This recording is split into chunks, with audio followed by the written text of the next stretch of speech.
क्या पहली बार संबंध बनाने पर खून निकलना ज़रूरी होता है?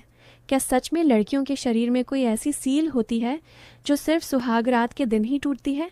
और सबसे बड़ा सवाल, अगर कोई लड़की खेल कूद, साइकिलिंग या एक्सरसाइज में एक्टिव रही है, तो क्या उसकी सील पहले ही टूट चुकी होती है? आज इस वीडियो में मैं आपको इन सभी सवालों के जवाब बहुत ही साफ, सरल और सच्ची भाषा में देने वाली हूँ। वो बातें जो शायद आपकी दोस्त, आपकी सहेली या कई बार डॉक्टर भी इतने खुले शब्दों में नहीं बताते। अगर आप भी वर्जिनिटी के नाम पर डरे हुए हैं या अपने पार्टनर पर शक करते हैं, तो यकीन मानिए यह वीडियो आपकी सोच पूरी तरह बदल देगा। वीडियो के अंत तक बने रहिए, क्योंकि जो सच्चाई आज आप जानने वाले हैं वह समाज की फैलाई गई कई गलतफहमियों को तोड़ देगी। नमस्ते, मैं हूं डॉक्टर पूजा और आज हम बात करेंगे हायमन के बारे में, जिसे आम भाषा में लोग सील कहते हैं। सबसे पहले एक बात बहुत ध्यान से समझ लीजिए। जिसे लोग सील समझते हैं वह कोई ताला, ढक्कन या दीवार नहीं है जो पूरी तरह से बंद हो। मेडिकल भाषा में इसे हायमन कहा जाता है। यह योनि के मुहाने पर मौजूद एक बहुत ही पतली और लचीली झिल्ली होती है। अब आपके मन में यह सवाल आ सकता है कि अगर यह झिल्ली होती है तो पीरियड्स का खून बाहर कैसे आता है? यही सबसे बड़ी गलतफहमी है। हायमन कभी भी पूरी तरह बंद नहीं होता।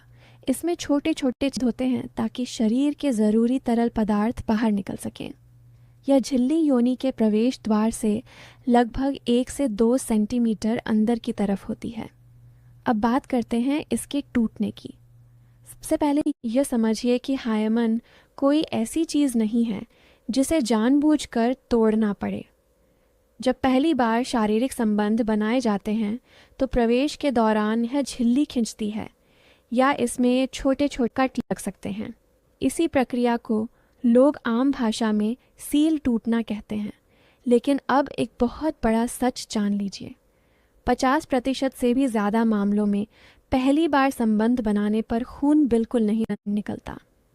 हाँ, यह पूरी तरह सच है। ऐसा इसीलिए क्योंकि कई लड़कियों का हायमन बहुत ज़्यादा लचीला होता है। वह खिंच जाता है लेकिन फटता नहीं। कई बार यह झिल्ली बचपन या किशोरावस्था में ही साइकिल चलाने, खेल कूद करने, जिम्नास्टिक, एक्सरसाइज या अचानक गिरने जैसी सामान्य गतिविधियों से भी बदल सकती है।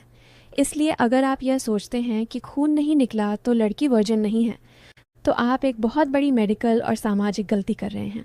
अब सवाल आता है कि क्या हायमन की स्थिति देखकर यह पता लगाया जा सकता है कि किसी ने पहले संबंध बनाए हैं या नहीं? जवाब है बिल्कुल नहीं। इसके कुछ शारीरिक संकेत हो सकते हैं, जैसे हल्की चुभन, थोड़ा दर्द या हल्का गुलाबी डिस्चार्ज, लेकिन ये संकेत हर लड़की में नहीं होते। बहुत सी लड़कियों को तो यह भी पता नहीं चलता कि उनका हायमन कब और कैसे बदला।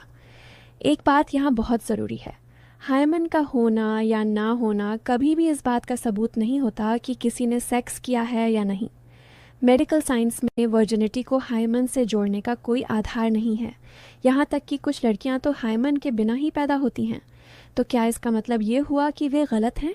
बिल्कुल नहीं।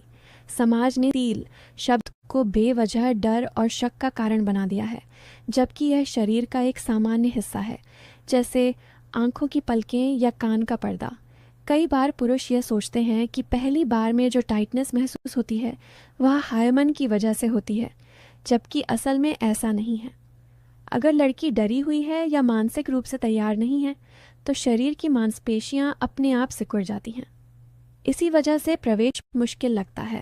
अगर पार्टनर रिलैक्स्ड है, आपसी भरोसा है और सही तरीके से बातचीत और समझ है तो यह अनुभव सहज हो सकता है और न तो ज़्यादा दर्द होता है और न ही ज़्यादा ब्लीडिंग।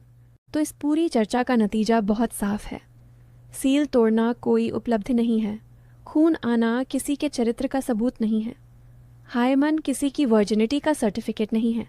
यह सिर्फ एक प्राकृतिक झिल्ली है जो समय के साथ पतली हो सकती है, खिंच सकती है या खुद ब खुद बदल सकती है। अगर आप अपने पार्टनर के साथ एक स्वस्थ और सम्मानजनक रिश्ता चाहते हैं तो इन पुराने मिथकों को छोड़िए और आपसी समझ और भरोसे को प्राथमिकता दीजिए। उम्मीद है आज की इस खुली और सच्ची बातचीत से आपके मन के डर और सवाल खत्म हो गए होंगे। अगर यह जानकारी आपको सही और उपयोगी लगी हो तो इसे उन लोगों के साथ ज़रूर शेयर करें जो आज भी इन पुरानी और गलत धारणाओं में फंसे हुए हैं। अगले वीडियो में हम बात करेंगे कि पहली बार संबंध बनाते समय दर्द से कैसे बचा जाए और सुरक्षा का सही ध्यान कैसे रखा जाए। धन्यवाद।